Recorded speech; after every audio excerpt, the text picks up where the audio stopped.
You and your content should be the focus of your video, not your background. While there aren't any set of rules on what makes a good background, keep these things in mind to make sure your surroundings aren't too distracting. Be sure to leave some white space on your wall or your backdrop. Overcrowded backgrounds can end up drawing your viewers' attention away from your topic and message. Having too many posters and pictures or a busy wallpaper will only cause sensory overload, so try to avoid them. If you have space behind you in the room, try to make things look as organized as you can. Clothes racks, messy tabletops, sock piles, these will all make your video look less professional.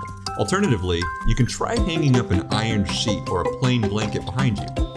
Only use this technique if you can make it look neat and well done. Otherwise, just try to keep the space behind you simple and well organized. When you have your background all ready and set, there are a few more tips to help you get started.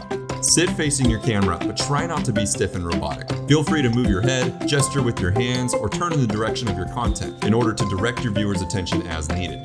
Don't sit too close to the camera, but don't sit too far either.